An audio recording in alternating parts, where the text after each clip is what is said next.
This is not just a story. This is a cry that was buried for decades. Her name is Mary Rose Gallagher Mendonca, and behind that gentle voice and wrinkled smile is a woman who survived silence, betrayal, and years of being forgotten, even by those she once held in her arms. Born in a town where girls weren't allowed to dream, she defied a cruel father, a bitter aunt, a cold marriage, and a life that tried again and again to erase her. But she never let go of one thing, her fire. And now, at 80, after being discarded by her own blood like an old newspaper, she's ready to speak. So settle in. This isn't a simple tale. It's a journey of pain, courage, and rebirth that will hold your heart until the very last second. Before we dive into this powerful confession, tell us, where are you watching from? Leave a comment, hit the like button, and subscribe if stories like this move you. Because this memory, it's not just hers. It belongs to everyone who's ever been silenced and dared to rise again. We're all ears. This story deserves to be told.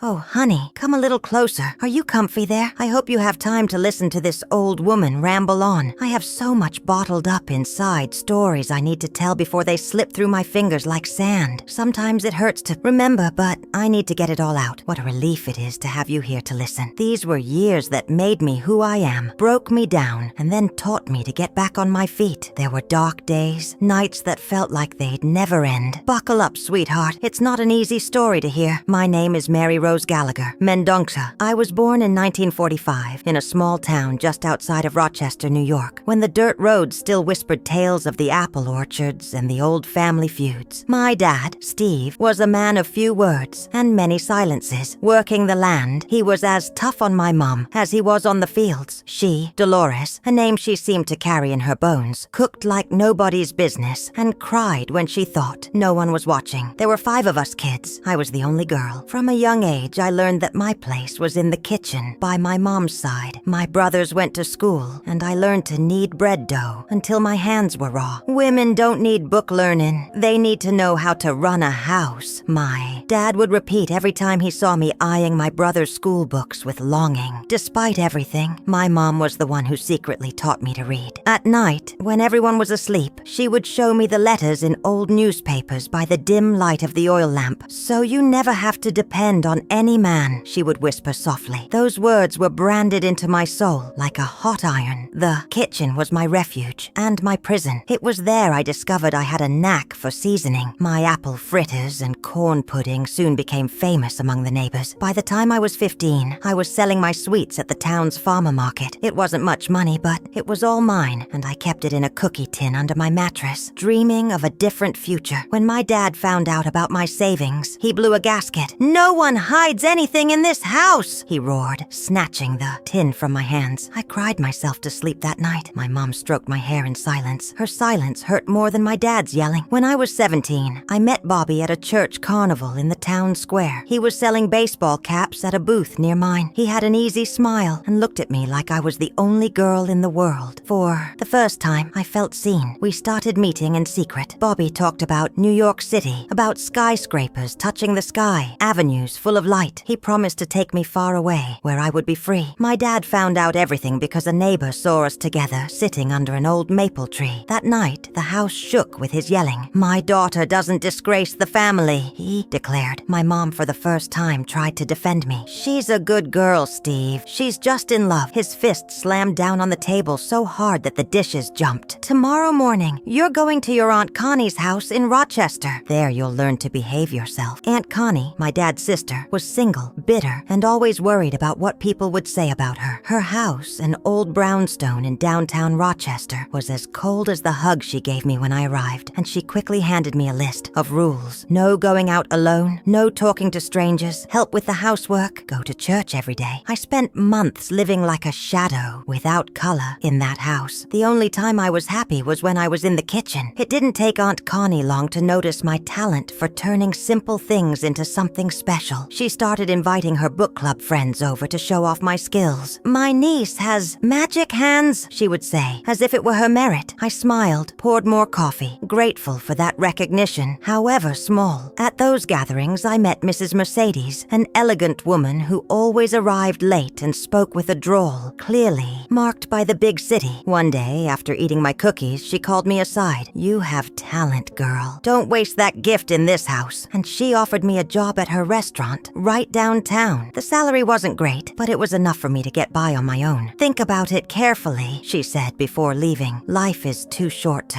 live locked up." I couldn't sleep that night. Mrs. Mercedes's words danced in my head along with my mum's. "So you never have to depend on any man." I felt like I was at a crossroads. Any choice would change my life forever. The next day, while I was making coffee, Aunt Connie came into the kitchen with a letter in her hand. "It's from your father," she said dryly. I opened it with trembling fingers. The words hit me like a slap. My mum was gone. Heart attack. The note said she was gone without me being able to say goodbye. Without a last hug, the world stood still. The walls of that house became a prison. I thought of her, of a life of swallowed silence, of dreams put off for later. I saw myself following the same path, drowning in a life that wasn't mine. That's when I made my first real decision. The next day, I accepted the job at Mrs. Rodriguez's diner. Aunt Carol was furious, threatened to call my dad, but I'd already made up my mind. With my small suitcase and a heavy heart, I walked through that gate without looking back. Rodriguez's diner became my new home. Mrs. Rodriguez let me stay in a small room in the back. It was simple: a bed, a small table, and a window facing the alley. But it was freedom like I'd never known. In the first few months, I worked as a helper, chopping vegetables, washing dishes, and learning the secrets of traditional New York cooking. Chef Tony, an older man, always reserved, looked at me with suspicion. "Women in the kitchen are only good for washing dishes," he muttered. But when he tasted my apple fritters, his eyes changed. I gradually earned my place. My recipes started to appear on the menu. Customers specifically asked for Rose's dessert. It was the first time I felt proud of something I had done myself. It was at the diner that I met Kevin, a regular customer who always sat at the table by the window. A banker at one of those big banks. A polite man with a nice way of talking. He stayed after closing to chat with me while I cleaned the tables. He told me about books, movies, places he had been. "You're different from the other girls," he told me one night. "You have a fire in your eyes." He gave me a book of poetry, the first I'd ever owned. I read those pages so much they almost fell apart, feeling that each word opened a new window inside me. On Sundays, my only day off, Kevin took me to see the city. He showed me Central Park, the Metropolitan Museum of Art, the Brooklyn Bridge, with its magnificent views. I felt like I was living a dream, discovering a New York I had never imagined. Mrs. Rodriguez warned me one afternoon, while we were preparing dough for empanadas. "Be careful with that man, Rose. A man like Kevin doesn't marry a woman like us." I pretended not to care, but at night I tossed and turned in bed thinking about those words. 6 months after our first meeting, Kevin proposed to me and under a cherry tree in full bloom in the Brooklyn Botanical Garden. The ring was simple, but it shone like all my dreams together. "We'll be happy, Rose," he promised me. "We'll have a good life together." I said yes without thinking twice. Love blinded me, made me believe that fairy tales could indeed come true. I didn't notice Mrs. Rodriguez's worried look or the malicious giggles of some of the diner's customers. I could only see a beautiful future with the man I loved. The wedding was simple, at St. Patrick's Cathedral. Kevin brought few guests, some colleagues from the bank and his mother, Mrs. Eleanor, a tall, thin woman who looked me up and down as if she were evaluating a defective product. On my side were just Mrs. Rodriguez and some colleagues from the diner. My dad didn't even respond to the invitation I sent. When the ceremony ended, Kevin kissed me at the altar, and I felt like I was closing one chapter of my life and opening another full of promises and possible paths. I couldn't imagine that that kiss would also be the beginning of my gilded cage. The house Kevin had bought was in a quiet neighborhood in the Upper West Side. 2 floors, a small garden, and large windows that let the sun in. I remember how I stroked the freshly painted walls, dreaming of the happy years we would live there. The kitchen was charming, full of blue tiles and a brand new stove. "So you can keep making your wonders," Kevin said, hugging me from behind. The first few months seemed like a waking dream. I dedicated myself to decorating every corner, inventing new dishes to surprise Kevin when he came home from work. On quiet afternoons, I read the books he brought me or tended to the flowers in the garden. I felt blessed, as if life had finally rewarded me after so much suffering. Everything changed when Mrs. Eleanor, my mother-in-law, started visiting us more and more. She arrived unannounced, examining everything with a critical eye. "This tablecloth is poorly ironed. The coffee is too strong. A real wife needs to learn how to serve the table properly." Her criticisms made me feel awkward and inadequate. Kevin never defended me. He just looked out the window or hid behind the newspaper when his mother started complaining. Sometimes he even agreed. "Mom's right, Rose. You could try a little harder." later. One evening, after an especially tense dinner with Carol's mom, Patricia, I asked Carol why he let his mother treat me that way. His response chilled me to the bone. Because she's right. You're a simple woman, uneducated. You should be grateful I married you. Patricia's visits became a weekly torment. Every Sunday she showed up for lunch, always with some new criticism, some look of disdain. A woman of your type needs to work twice as hard to be worthy of my son, she said once while I was serving coffee. Gradually, Carol changed. He stopped bringing me books, stopped taking me for walks on Sundays. New rules came. I couldn't go out alone, shouldn't talk to the neighbors, had to ask permission, even to see Mrs. Davis at the diner. It's for your own good, he argued. People talk. I don't want them gossiping about my wife wandering around alone. I felt trapped in an invisible prison. The walls of that beautiful house seemed to close in around me, day after day. I tried to talk to Carol, explain my suffering, but he just shrugged. You're getting hysterical, Jennifer. You should be grateful for the life you have. When I got pregnant, I thought things would change. I thought a child would unite us again, would bring back that caring Carol from the diner. I announced the news at dinner, full of hope. Carol barely looked up from his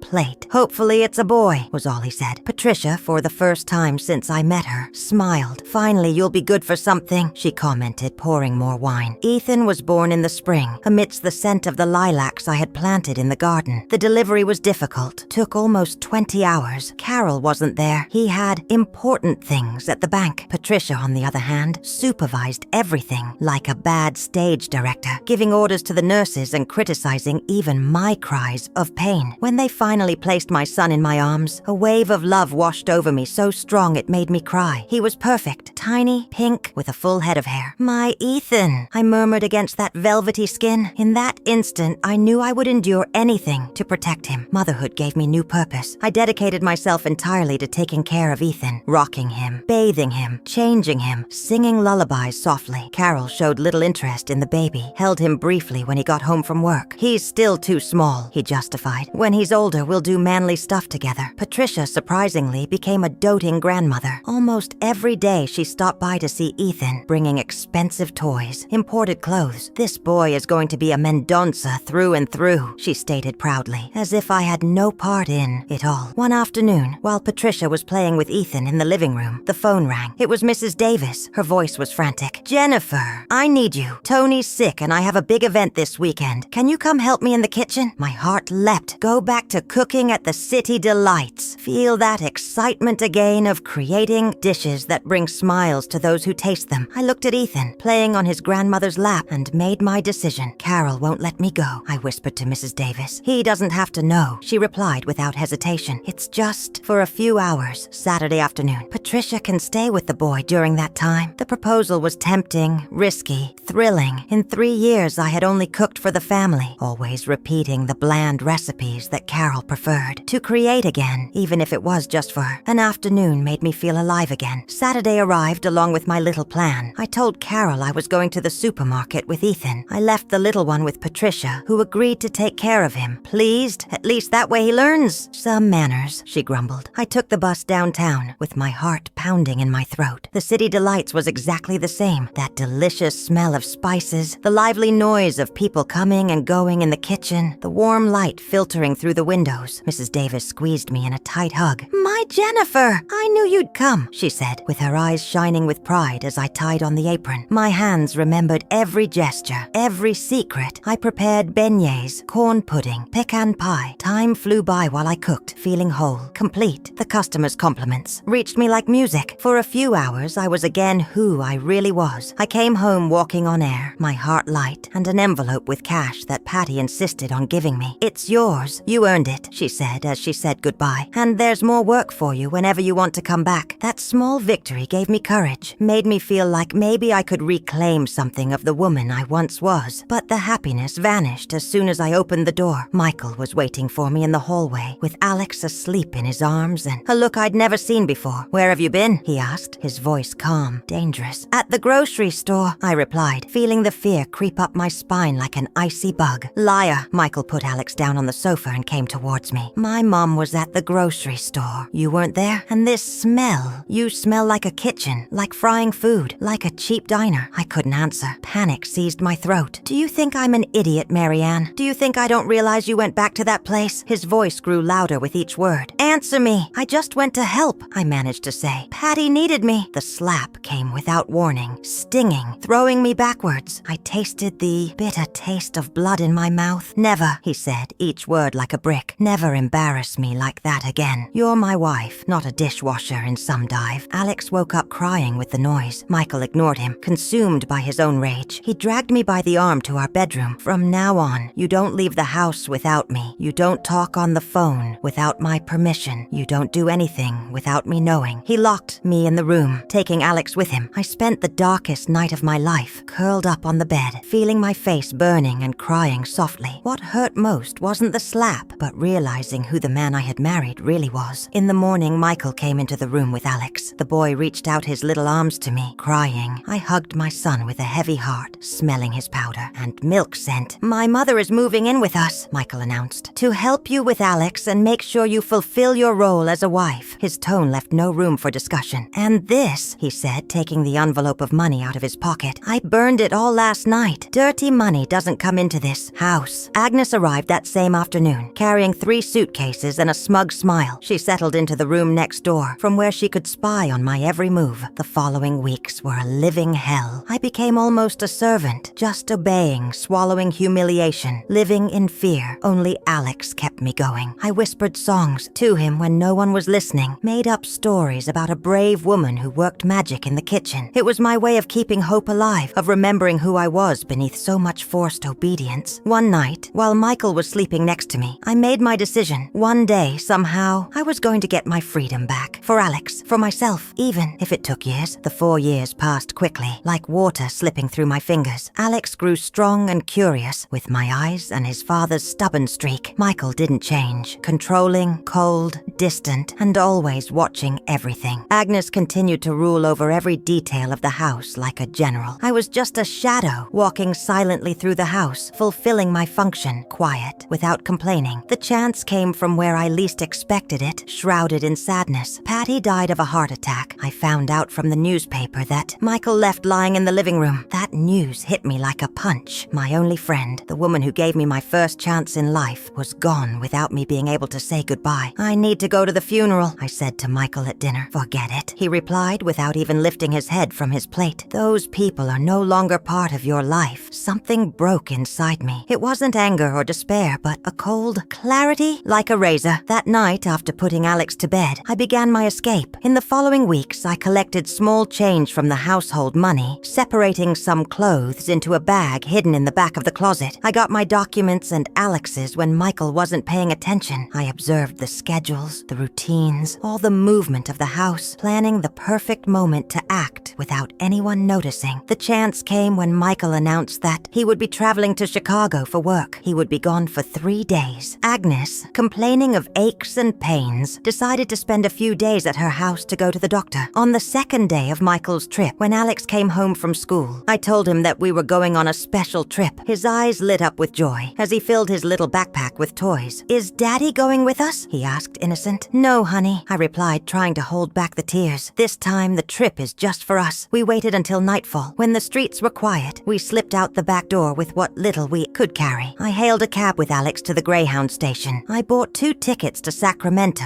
a city about 3 hours away, where Mark would never think to look for us. During the ride, Alex fell asleep with his head in my lap. I stayed awake, alert, feeling my heart pounding so hard I thought it would wake my son. With every mile, it felt like a chain breaking, a little weight lifting off my shoulders. In Sacramento, I rented a small, simple room in a boarding house, run by an elderly woman named Mrs. Peterson. I told her a lighter version of my story, that I was a widow looking for work to support my son. She looked at me with eyes that had seen a lot of pain and asked no further questions. The first night of freedom felt strange. Fear and guilt mingled with an intoxicating sense of possibility. While Alex slept soundly, I hugged the pillow and cried softly, not from sadness but from relief. For the first time in years, I could breathe without feeling the air burning inside. The next day, I started looking for work. The city was welcoming, full of shady parks, lively markets, and people with a gentle way of speaking. On the third day, I found what I was looking for.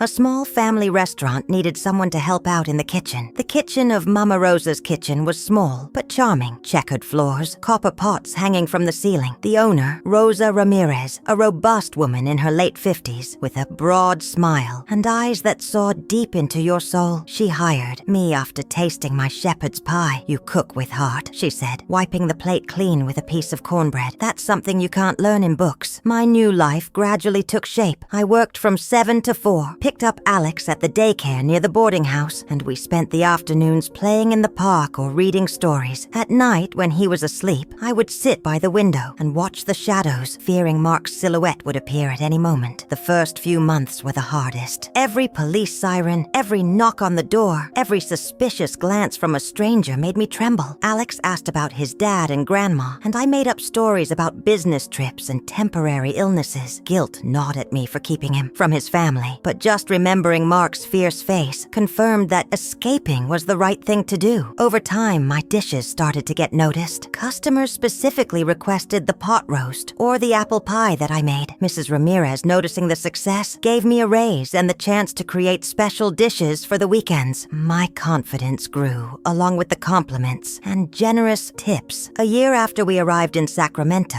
Mrs. Peterson offered to rent me a small townhouse next to the boarding house for the boy to have more space, she said. The rent was affordable thanks to my improved salary. For the first time since my marriage, I had a place to call my own. Alex adapted quickly. He made friends at school, learned to ride a bike, and developed a passion for drawing that reminded me of the curious girl I once was. Seeing him grow up free and happy, I knew running away was the right thing to do. Despite everything, one afternoon while I was preparing the dough for cornbread at the restaurant, Mrs. Ramirez called me to the office. With a serious face, she showed me a newspaper from San Francisco. There was a small ad with my photo. Wanted, Jennifer Marie Taylor and her son Alex Taylor. Reward for information. I felt my blood run cold. "I don't know what problems you have, Jenny," Mrs. Ramirez said, taking my trembling hand. "And I don't need to know, but you have to be careful. I barely slept that night, weighing the options, considering running again. How long would we run? When would it be safe to stop looking over our shoulders? Alex deserved security, not a childhood between packed bags. Salvation came in the form of a letter. Mrs. Ramirez's brother, Mr. Hector, lived in Canada and needed a cook for his small diner in Vancouver. "I can get you the papers, Jenny," Mrs. Ramirez explained. "It's a chance for a fresh start, far away from those who want to hurt you." The decision was bitter, but inevitable. We had to leave our little house, Alex's friends, the peace we had, built in Sacramento. But the distance was a wall that Mark would hardly cross. Crossing the border was like being born again. Mr. Hector, a quiet but good man, greeted us at the Vancouver airport with a sign that read, "Taylor Family." I used my maiden name on the new documents, erasing the Mendonca from our lives as if cleaning a chalkboard. The first few years in California were a constant adjustment. The English language, the customs, the fast pace of American life. Mikey picked up the language at an incredible rate. He quickly became my little translator. It took me longer. I stumbled over verb tenses and struggled with pronunciation, but I never gave up. Uncle Hank's diner, Hank's Home Cookin', became our haven. I started washing dishes and peeling vegetables, but it wasn't long before my cooking won over the customers. Grandma Betty's recipes, mixed with my own creations, drew people from all over town. Mikey grew up strong and intelligent, always asking about his heritage. I told him stories of our life before, of Grandma Betty's kindness, of the old family farm back east. I left out his father's cruelty, his grandmother's demeaning words. "Someday you'll understand why we had to leave," I would say, when he pressed too hard. At 15, my son confronted me, all serious with the air of a young man. "I need to know the truth about my dad," he demanded. So that night I told him everything. The loveless marriage, the years of control and abuse, our desperate escape. Mikey listened in silence, tears streaming down his face as I held him close. "You're the bravest person I know, Mom," he whispered, his face buried in my hair. 10 years after our arrival in the States, Uncle Hank offered me a partnership in the diner. Hank's Home Cookin' was now a local favorite, attracting both old-timers and newcomers. My special menu, Rose's Specials, was the most requested item on the menu. I spoke English fluently, and Mikey was preparing to graduate from college. The letter arrived on a rainy Tuesday. The envelope had stamps from back east, and the handwriting was unfamiliar. Inside was a short note and a newspaper clipping. Charles had passed away, a victim of a heart attack. In the note, his secretary explained that, among her former boss's papers, she had found numerous notes and private investigations into our whereabouts over the years. He had never stopped trying to find us. I felt a strange mix of emotions. There was no love or forgiveness left in my heart for Charles, but his death closed a painful chapter in my life. We no longer had to look over our shoulders or fear being discovered. That night, Mikey and I had dinner in the small backyard of our house in Pasadena. Beneath the California stars, we silently toasted the paths we had traveled, the suffering we had overcome, the freedom we had fought so hard for. My son, now 23, squeezed my hand across the table. "We should go back east," he said suddenly. "Just for a visit. I want to see where it all started." The idea scared me at first, but gradually it took shape in my mind, like a recipe that needs time for the flavors to meld, to return not as fugitives,